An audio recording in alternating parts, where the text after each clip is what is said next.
Hello students, स्वागत है आपका चैनल कॉर क्लासेस पे। स्टूडेंट्स, आज हम इस वीडियो में डिस्कस करने वाले हैं असाइनमेंट प्रिपरेशन के बारे में और असाइनमेंट को अरेंज कैसे करें, इस तरह से अरेंज करें कि आप अच्छे मार्क्स स्कोर कर पाएं। असाइनमेंट जो आप बना रहे हो तो उसमें जो फ्रंट पेज है वो कैसा होना चाहिए, फ्रंट पेज के साथ साथ और कौन से डॉक्यूमेंट को असाइन करना चाहिए असाइनमेंट के साथ, वो भी हम इसके बारे में भी डिस्कस करेंगे। और उसके साथ साथ इसमें जो आपका फ्रंट पेज है उसमें कौन कौन सी इंफॉर्मेशन भरनी है वो भी आपके साथ हम शेयर करने वाले हैं। और बहुत ऐसे जो डाउट्स हैं, आपके क्वेश्चंस हैं, उसको हम सभी क्वेश्चंस के आंसर्स को यहाँ पे आप बताने वाले हैं इस वीडियो में, तो इसीलिए आप वीडियो को एंड तक जरूर देखिएगा। तो जैसे कि हम सबसे पहले बात करने वाले हैं कि फ्रंट पेज कैसा होना चाहिए। तो फ्रंट पेज, जैसे कि मेरे पास ये फ्रंट पेज है, तो इस तरह का जो फॉर्मेट है आप अच्छे से देखें, इस तरह का फॉर्मेट जो है होना चाहिए फ्रंट पेज का, जो आप असाइनमेंट पे फ्रंट पेज लगाने वाले हैं। तो ये जो आप फ्रंट पेज देख रहे हो तो इसका लिंक जो है आपको डिस्क्रिप्शन में मिल जाएगा। तो इसके साथ साथ हम आपको बताएंगे कि इसमें कौन कौन सी इंफॉर्मेशन अभी भरनी चाहिए। तो जैसे कि इसमें आप देख रहे हैं कुछ पॉइंट्स हैं जिसको हमें फिल करना है। तो जो सबसे पहले हमसे बात पूछी गई है वो है एनरोलमेंट नंबर। एनरोलमेंट नंबर जो है आपका, वो आपको जो एडमिशन फॉर्म होता है आपका, उसमें आपको एनरोलमेंट नंबर लिखा होगा, वहां से आप नोट करके इसमें एनरोलमेंट नंबर फिल कर सकते हैं। उसके बाद नेम, ऑब्वियसली आपका नाम, एड्रेस, वो एड्रेस जो आपने एडमिशन फॉर्म में फिल किया हुआ है वही एड्रेस, पूरी इंफॉर्मेशन उसी के हिसाब से आपको यहाँ पे फिल करनी होगी। इसके बाद बात करेंगे कोर्स कोड। यहाँ पे कोर्स कोड वो भरेंगे जिसकी आप असाइनमेंट बनाने वाले हैं। फॉर एग्जाम्पल मेरे पास एक सपोज कीजिए मैं बना रही हूँ असाइनमेंट PHE 11 के लिए, तो ये मेरा कोर्स कोड रहेगा PHE 11। तो यहाँ पे मैं भरूंगी PHE 11। जैसे ही आपकी असाइनमेंट में के जो क्वेश्चन पेपर है जिस फॉर्मेट में वहां पे लिखा गया, बिल्कुल वैसे ही फॉर्मेट में आपको लिखना होगा। तो जैसे कि मैंने यहाँ पे PHE 11 लिख दिया। अब नेक्स्ट जो है वो है कोर्स टाइटल। अब कोर्स टाइटल क्या होता है? कोर्स टाइटल जो है आपका, जैसे कि क्योंकि मैं फिजिक्स 11 PHE 11 की असाइनमेंट बना रही हूँ तो उसका कोर्स टाइटल जो है वो है मॉडर्न फिजिक्स। तो जैसे ही इस फॉर्मेट में लिखा गया, बिल्कुल जैसे कि इसमें कैपिटल लेटर्स में लिखा गया, मैं बिल्कुल वैसे ही इसमें लिखूंगी मॉडर्न फिजिक्स। तो ये मेरा हो गया कोर्स टाइटल। तब उसके बाद बात करते हैं असाइनमेंट नंबर। अब असाइनमेंट नंबर क्या होता है वो भी आपको जो असाइनमेंट का आपका क्वेश्चन पेपर है उसी में मिल जाएगा। जो आपकी असाइनमेंट में आपका क्वेश्चन पेपर है, इसमें देखिए सारी डिटेल्स इसमें ऑलरेडी बता रखी हैं। कोर्स कोड जो भी हमने फिल कर लिया है। असाइनमेंट नंबर आपसे पूछा गया था, यहाँ पे लिखा हुआ है असाइनमेंट कोड। तो असाइनमेंट नंबर, असाइनमेंट कोड ये सेम होता है। जैसे कि यहाँ पे लिखा हुआ, बिल्कुल वही डिटेल आप इसमें भरने वाले हैं। कैसे? देखिए यहाँ पे आप स्क्रीन पे देख रहे होगे कि यहाँ पे कोर्स कोड लिखा गया है, तो वही मैं यहाँ पे असाइनमेंट कोड लिखा गया, तो मैं असाइनमेंट नंबर में सबमिट यहाँ पे फिल करूंगी, बिल्कुल उसी फॉर्म में जिस फॉर्म में क्वेश्चन पेपर में लिखा गया है, 2021। ठीक है। अब इसके बाद बात करते हैं नेक्स्ट पॉइंट, वो है स्टडी सेंटर। अब स्टडी सेंटर जो है आपका, जो भी आपका स्टडी सेंटर होगा उसका नंबर यहाँ पे फिल करना होगा। जैसे कि सपोज कीजिए मुझे जो स्टडी सेंटर मिला है उसका जो नंबर है वो इतना है, तो मैं वो यहाँ पे सबसे फिल कर दूंगी।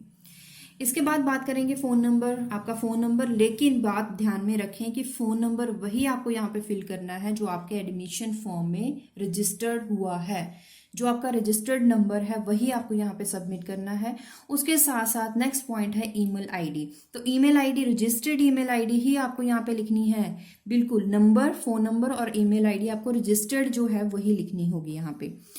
उसके बाद बात आती है डेट, और जब आप असाइनमेंट सबमिट करोगे, जिस दिन आप असाइनमेंट सबमिट करोगे वो डेट यहाँ पे आपको फिल कर देनी है। सिग्नेचर, आपके सिग्नेचर यहाँ पे आपको करने होंगे। इसके बाद दो तरीके से आप इस जो फ्रंट पेज है उसको आप फिल कर सकते हो। आप मैनुअली भी फिल कर सकते हो, जैसे कि अभी मैंने किया। दूसरा तरीका इसका ये है कि आप इसे डिजिटली, आप अगर आपके पास अपना लैपटॉप है, कंप्यूटर है, तो उसकी मदद से भी आप इसमें फिल कर सकते हो। इसमें कोई ऐसा कोई प्रॉब्लम नहीं है कि हम किस फॉर्म में फिल करें, या मैनुअली करें या फिर डिजिटली करें, दोनों में कोई प्रॉब्लम नहीं है, दोनों ही तरीके से आप कर सकते हैं। तो ये तो होगी सारी फ्रंट पेज की डिटेल कि कैसे हम फिल कर सकते हैं।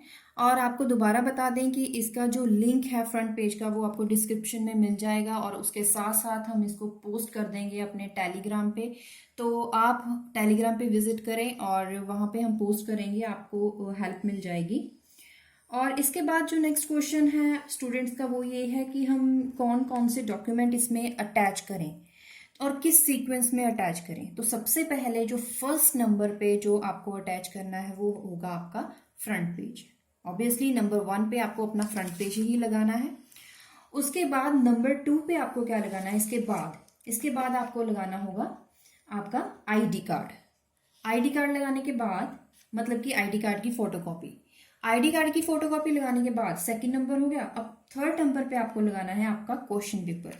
जैसे कि मुझे क्वेश्चन पेपर जो मिला है, क्योंकि मैं फिजिक्स कर रही हूँ, PHE 11 को सॉल्व कर रही हूँ, तो जो मेरा क्वेश्चन पेपर है बिल्कुल वो मैं उसे थर्ड नंबर पे इसमें अटैच करूंगी। तो क्या हो गया, फर्स्ट नंबर पे आपका क्वेश्चन फ्रंट पेज हो गया, सेकेंड नंबर पे आपका आईडी कार्ड की फोटोकॉपी होगी, और थर्ड नंबर पे आपका क्वेश्चन पेपर होगा। अब थर्ड नंबर के बाद फोर्थ नंबर पे आपका ऑब्वियसली सॉल्व असाइनमेंट होगा। जैसे कि मैंने यहाँ पे असाइनमेंट को सॉल्व किया है PHE 15, तो मैं सबसे पहले क्या लगाऊंगी, फ्रंट पेज, आईडी कार्ड की फोटोकॉपी, क्वेश्चन पेपर, उसके बाद मेरा सॉल्व असाइनमेंट। तो ये चारों चीजें इसमें लगाना जरूरी है। ठीक है, तो उसके बाद नेक्स्ट क्वेश्चन आता है कि कितने सेशंस में जो असाइनमेंट को सबमिट करना होता है। तो ये असाइनमेंट है वो आपको 2 सेशंस में देने होते हैं। एक सेशन हो जाता है जो आपका जनवरी सेशन है, दूसरा होता है जुलाई सेशन। तो ये बात होगी आपकी कि कैसे आप किस किस फॉर्म में जो फिल कर सकते हैं, कैसे फिल करें, किस सीक्वेंस में लगाएं। तब इसके बाद जो नेक्स्ट क्वेश्चन आता है वो ये है कि हम कौन सा पेन यूज करें जब हम अपनी असाइनमेंट लिखेंगे। तो जो असाइनमेंट है वो आपका 2 पेन आप यूज कर सकते हो, blue pen, black pen, doesn't matter, आप बॉल पेन यूज कर रहे हो, जेल पेन यूज कर रहे हो, उसकी कोई प्रॉब्लम नहीं है। लेकिन जो पेन है उसका कलर ब्लू कलर और ब्लैक कलर में आप पेन यूज कर सकते हैं। ब्लैक कलर जनरली क्वेश्चन जो आप लिखते हैं, क्वेश्चन लिखने के लिए या हेडिंग्स लिखने के लिए, पॉइंट्स लिखने के लिए, और ब्लू पेन आप उसको यूज करेंगे अगर डिटेल में जो डिटेल आप लिखते हो उसके लिए ब्लू पेन। तो इसके अलावा आप कोई और पेन, ग्रीन पेन, कोई और पेन ना यूज करें। उसके बाद अगला जो है वो आप इस बात का ध्यान रखें कि जो असाइनमेंट है वो एक ही हैंडराइटिंग में होना चाहिए। ऐसा नहीं होना चाहिए कि कुछ जो असाइनमेंट, हाफ असाइनमेंट किसी और हैंडराइटिंग में है, दूसरा जो हाफ असाइनमेंट है किसी और हैंडराइटिंग में है। इससे इफेक्ट पड़ सकता है कि आपके मार्क्स के ऊपर, कि मार्क्स जो है वो कट सकते हैं, क्योंकि असाइनमेंट जो है आपकी सेम एक ही हैंडराइटिंग में नहीं है। तो अगर आप अच्छे मार्क्स चाहते हैं तो इस बात का जरूर ध्यान रखें कि जो हैंडराइटिंग है वो सेम होनी चाहिए। और इसके साथ साथ जो आपकी असाइनमेंट है वो प्रिंटेड नहीं होनी चाहिए। ऐसा नहीं कि प्रिंटेड आप असाइनमेंट यूज कर रहे हो, आपकी हैंडराइटिंग में मैनुअली लिखी हुई असाइनमेंट होनी चाहिए। और पेज कौन से यूज करें, पेजेस जो हैं ऑब्वियसली आप यूज करें फुल स्कैप पेजेस, जैसे कि ये आपको दिख रहे हैं, these are known as foolscap pages. ये आप यूज करें असाइनमेंट, ये दोनों तरफ लाइन है पेजेस, और according to requirement of your assignment आप अपने हिसाब से पेजेस ले सकते हो। ओके, अब इसके बाद बात करेंगे कि नेक्स्ट जो आपको बात ध्यान रखनी है वो ये है कि पेज नंबर। आप अपनी असाइनमेंट पे पेज नंबर जरूर लिखें, सीरियल वाइज 1 2 3 4। आपका जो असाइनमेंट के पेजेस हैं वो नंबरिंग में होने चाहिए, सीरियल वाइज होने चाहिए। इसका एक फायदा ये हो जाता है कि इसमें नंबरिंग अगर नंबर में होंगे, सीक्वेंस वाइज नंबर डला हुआ होगा, तो आपके पेजेस जो हैं वो लूज होने में, वो खोने में कोई दिक्कत नहीं, मतलब वो प्रॉब्लम नहीं आएगी, वो नहीं खोएंगे। अगर कोई पेज एकदम एक आध मिस हो जाता है तो वो आपको पता चल सकता है कि आपका जो पेज नंबर है कौन सा आपका असाइनमेंट में नहीं है। तो इसका मतलब ये है कि सबसे पहले कि आप अपने क्वेश्चन जो आंसर्स लिख रहे हो उसके साथ साथ आप पेज नंबर डालते जाएं। इसके बाद जो क्वेश्चंस हैं, बात करेंगे कि कुछ स्टूडेंट्स पूछते हैं कि क्वेश्चंस लिखना जरूरी है। क्वेश्चंस आप लिख भी सकते हो, अगर नहीं भी लिखते हो कोई प्रॉब्लम नहीं है। ऐसा नहीं है कि आपके मार्क्स के ऊपर इफेक्ट पड़ेगा, ऐसा कुछ नहीं होता है, ऐसा कोई प्रॉब्लम नहीं है। स्टूडेंट्स बात ध्यान रखें कि आप क्वेश्चन अगर लिखना चाहें वो लिख भी सकते हैं, अदरवाइज नहीं, कोई प्रॉब्लम नहीं है, आपकी चॉइस के ऊपर है। ऐसा नहीं है कि इसका इफेक्ट आपके मार्क्स के ऊपर पड़ेगा। उसके बाद जो नेक्स्ट एक बात, जो क्वेश्चंस हैं आप लिख रहे हैं, नहीं भी लिख रहे हैं कोई प्रॉब्लम नहीं, लेकिन जो क्वेश्चंस हैं वो आपके जो असाइनमेंट में है, क्वेश्चन पेपर में जो नंबर है, फॉर एग्जांपल अगर मैं क्वेश्चन 4th सॉल्व कर रही हूँ according to question paper of assignment, तो वही मेरी आंसर शीट में नंबर होना चाहिए। ऐसा नहीं है कि अगर मैं 5th क्वेश्चन सॉल्व कर रही हूँ तो मेरा जो आंसर है मैंने आंसर शीट पे 6th क्वेश्चन लिखा हुआ है, ऐसा नहीं होना चाहिए। इस बात का आप स्ट्रिक्टली ध्यान रखें कि जो असाइनमेंट में क्वेश्चन पेपर में क्वेश्चन नंबर है वही आपकी आंसर शीट में नंबर होना चाहिए। अब इसके बाद नंबर ऑफ असाइनमेंट, कितनी असाइनमेंट्स हमें बनानी है। जितने आपके कोर्स कोड हैं, थ्योरी कोर्स कोड हैं, उतने ही आपको असाइनमेंट्स बनानी है। अगर मेरे पास थ्योरी के कोर्सेज जो है 7 हैं तो मुझे 7 असाइनमेंट्स बनानी होंगी, तो सारी की सारी मुझे बनानी होंगी। उसके बाद बात करेंगे कि कुछ जो आपकी असाइनमेंट है, आंसर्स हैं, आंसर शीट्स हैं, आपकी फ्रंट पेज है, वो सारे जैसे आपने सीक्वेंस में रख लिए। अब उसे टाई कैसे करें। करने के लिए आप फाइल यूज करें, पट्टी फाइल, वेरी जो है आपकी इजी टू कॉस्ट है, तो आप वो यूज कर सकते हैं। वो आपको आपकी स्क्रीन पे यहाँ पे आपको दिख रही होगी, ऐसी फाइल आप यूज कर सकते हैं अपने असाइनमेंट्स को टाई करने के लिए। अब जो आपके असाइनमेंट्स हैं वो 2 तरीके से सबमिट हो सकते हैं, एक तो ऑनलाइन मोड हो गया, दूसरा ऑफलाइन मोड हो गया। जो ऑफलाइन मोड है वो तो आपको पता ही होगा कि आपको अपने आरसी पे जाके आपको सबमिट कर देनी है। ऑनलाइन मोड आपको गूगल फॉर्म पे जो गूगल फॉर्म है वो आरसी ही जारी करता है, तो उसमें आप ये सारे जो आपके असाइनमेंट्स हैं, आंसर्स हैं, वो आप सबमिट कर सकते हैं। तो ऑनलाइन मोड भी है, ऑफलाइन मोड भी है। तो इसके बाद हम बात करेंगे अपने क्वेश्चन पेपर के बारे में। क्वेश्चन पेपर में कुछ बातें ऐसी हैं जो आपको बहुत ध्यान रखनी होगी। कुछ स्टूडेंट्स इसे मिस कर देते हैं, लेकिन हमें क्वेश्चन को मतलब कि एक एक पॉइंट इसका मतलब समझ लेना होगा कि किन बातों का ध्यान रखना है जब हम अपनी असाइनमेंट्स को सॉल्व करने वाले हैं। तो सबसे पहले आपको ये पता है कि आपका ये जो PHE 11 है वो आपका कोर्स कोड है, आपको पता है। उसके बाद जैसे कि फॉर एग्जांपल ये जो मेरे पास क्वेश्चन पेपर है वो BSc प्रोग्राम का है, तो जो मेरा PHE 11 है, फिजिक्स 11, तो उसमें जो टाइटल है वो है मॉडर्न फिजिक्स, जो मैं आपको फ्रंट पेज में जब फिल कर रहे थे उसमें भी मैंने आपको बताया था। जो यहाँ पे लिखा हुआ वैलिडिटी, वैलिड जो है ये असाइनमेंट वैलिड है फ्रॉम 1 जनवरी 2021 टू दिसंबर 31 2021। यहाँ पे मैं वैलिडिटी के बारे में क्यों बोल रही हूँ, क्योंकि इसका रीजन ये है कि आप जब भी असाइनमेंट सॉल्व करने वाले हैं, आपके पास जो क्वेश्चन पेपर है उसमें एक बात जरूर ध्यान रख लें कि वो असाइनमेंट लेटेस्ट है या नहीं। वो क्वेश्चन पेपर लेटेस्ट होना चाहिए, आप इस बात का ध्यान रखें। कई बार ऐसी मिस्टेक हो जाती है क्योंकि पुराना जो असाइनमेंट है वो अब अगर आप सॉल्व कर देंगे, आप पूरी मेहनत कर लोगे, आपको बाद में पता चलेगा कि वो लेटेस्ट नहीं था, तो पूरी मेहनत बेकार हो जाएगी। इस बात को आप पहले ही ध्यान से रखें कि असाइनमेंट शुड बी लेटेस्ट। अब इसके बाद it is compulsory to submit assignment before filling up term end examination form. तो जो आप असाइनमेंट की सबमिशन है वो टर्म एंड एग्जामिनेशन फॉर्म जो आप फिल करते हैं उससे पहले ये सारे सबमिशन हो जानी चाहिए, सारे असाइनमेंट्स की। और जो भी आप कोर्स के जो पेपर देने वाले हो, एग्जाम देने वाले हो, वो सभी कोर्स के असाइनमेंट सबमिट हो जाने चाहिए। अगर मैं PHE 11, PHE 7, PHE 6 3 कर रही हूँ, तीनों के एग्जाम दे रही हूँ, तो मुझे इन तीनों सब्जेक्ट्स के जो असाइनमेंट है वो एग्जामिनेशन फॉर्म को फिल करने से पहले सबमिट करवा देने होंगे। इस बात का आप ध्यान रखें। अब यहाँ पे क्वेश्चन ये आता है कि मैंने सपोज कीजिए मैं PHE 11 का जो एग्जाम देने जा रही हूँ, तो मैंने इसका असाइनमेंट बना लिया और मैंने सबमिट भी कर दिया, लेकिन मैं PHE 11 का असाइनमेंट जो एग्जाम है वो नहीं दे पाई हूँ इस बार। तो क्या नेक्स्ट टाइम जब मैं इसका एग्जाम दूंगी तो क्या मुझे दोबारा ये असाइनमेंट बनाना पड़ेगा? नो, आपको दोबारा ये असाइनमेंट बनाने की जरूरत नहीं है, क्योंकि आपने अगर एक बार ये सबमिट कर दिया है तो कई बार ऐसा होता है कि किसी भी रीजन के साथ के आप नहीं कर पाते हो, एग्जाम अटेम्प्ट नहीं कर पाते हो, कोई बात नहीं, तो आपको एक बार आपने सबमिट कर दिया तो दोबारा सबमिट करने की जरूरत नहीं है। तब इसके बाद बात करेंगे कुछ और पॉइंट्स जो हैं जो आपको ध्यान में रखने होंगे, वो है वेटेज। सबसे पहले जो मेन पॉइंट है वेटेज। देखिए यहाँ पे लिखा हुआ है वेटेज ऑफ 30%। इस पूरे पैराग्राफ में जो मेन पॉइंट है वो है वेटेज ऑफ 30%। मतलब कि आपके जो असाइनमेंट्स के मार्क्स हैं वो 30% की इसमें वेटेज है। वो इसका मतलब क्या है? फॉर एग्जाम्पल जो आपको पता है कि आपकी जो असाइनमेंट है वो 100 मार्क्स की है, ठीक है, लेकिन आपके जो मार्क्स आए हैं वो 70 आए हैं आउट ऑफ 100। अगर 70 आए हैं तो इसका 30% काउंट करके आपकी असाइनमेंट का जो 30% है वो ही काउंट होगा। मतलब 100 मार्क्स में से अगर आप 70 स्कोर करते हो असाइनमेंट के मार्क्स, तो आपका उस 70% का जो 30% 70 का जो 30% होगा वो इसका काउंट होगा।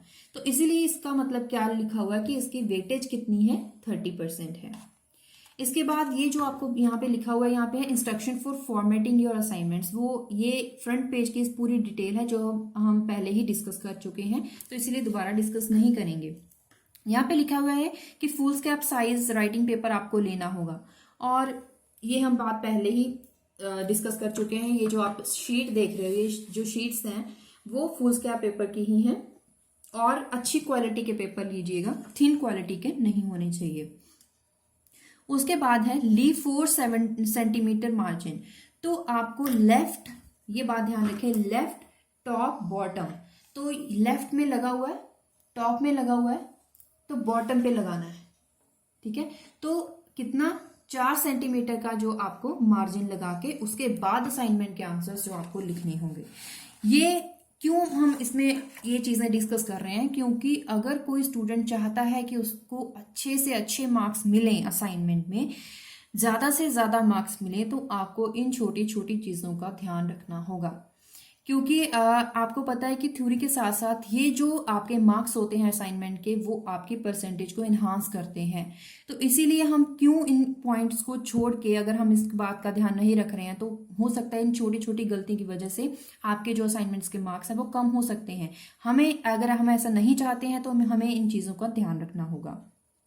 आंसर्स आपके प्रिसाइज होने चाहिए, टू द पॉइंट होने चाहिए, और उसके बाद असाइनमेंट वैलिड, वो वैलिडिटी की बात हम पहले ही कर चुके हैं। अभी ये सारे डाउट्स तो हो गए। अभी देखिए, आपने असाइनमेंट के सॉल्यूशंस भी कर लिए, उसके बाद आपने फ्रंट पेज, आईडी कार्ड, अपना क्वेश्चन पेपर, असाइनमेंट, ये सारे आपने असेंबल कर दिए सीक्वेंस वाइज। आपने फुल स्कैप पेपर पे लिखा, पूरा असाइनमेंट को सॉल्व करने के बाद आपने टाई कर लिया। टाई करने के बाद अब आपका पूरा काम हो गया। अब आपका जो काम बचता है वो है आरसी पे जाके सबमिट करना, या फिर ऑफलाइन ऑनलाइन मोड जो भी आप सबमिट कर रहे हो। अगर आप आरसी पे जा रहे हो तो आप क्या है कि आप जो असाइनमेंट है आरसी पे जाने से पहले, सबमिट करने से पहले, एक सबसे जरूरी बात जो आपको ध्यान रखनी है वो ये है कि आप अपने सॉल्व्ड असाइनमेंट की फोटो स्टेट करवा लें। इसकी फोटोकॉपी आपको अपने पास रखनी है। ये क्यों जरूरी है? इसका क्या फायदा है? इसका एक फायदा तो ये हो जाता है कि आपको जब आप उस आरसी पे लेके जा रहे हो तो आपको रिसीविंग जो है इसी फोटोकॉपी जो असाइनमेंट है उसमें मिल जाएगी। और दूसरा फायदा ये हो जाएगा कि सपोज कीजिए कि कई बार कोई प्रॉब्लम आ जाए, आपकी जो असाइनमेंट है वो खो जाए, आपको मैसेज आए कि आपने जो असाइनमेंट है वो सबमिट ही नहीं कराया, लेकिन आप तो करा चुके थे। लेकिन अगर ऐसी चीज हो जाती है तो क्या करना है आपको? अपने पास आपका ये प्रूफ हो जाएगा। ये जो आपको रिसीविंग मिला हुआ है आप इसको दिखा सकते हैं, इसी को ही सबमिट करवा सकते हैं आरसी पे जाके। आपको दोबारा से पूरी असाइनमेंट को सॉल्व करना, ढूंढने आंसर्स और उसको सॉल्व करना, फिर उसको दोबारा पूरा प्रोसीजर करने की जरूरत नहीं है। तो आप इस चीज का जो ये मेजर पॉइंट है उसका आप बिल्कुल ध्यान में रखें कि आपको इसकी फोटोकॉपी अपने पास रखनी है। इसी पे आप रिसीविंग अगर आप करवा लेते हो तो क्या हो जाएगा, सब आपको अगर बाय चांस कि आपकी असाइनमेंट खो जाती है या आपको आपके असाइनमेंट में सबमिशन का मैसेज नहीं है, आपको सबमिशन, आपको पता चल गया कि सबमिशन तो हुआ ही नहीं है लेकिन आपने तो सबमिशन करवाया था, तो आप क्या कर सकते हैं, आप एज अ प्रूफ इसको दिखा सकते हैं और इसे सबमिट करवा सकते हैं। तो इसका मतलब एज अ प्रूफ इसको आप अपने पास रख सकते हो। तो इसके साथ आपके आई होप आपको जो सारे डाउट्स हैं वो आपके क्लियर हो चुके होंगे, कि बहुत सारे ऐसे डाउट्स हैं जो हमने एक ही वीडियो में सारे सॉल्व कर दिए हैं।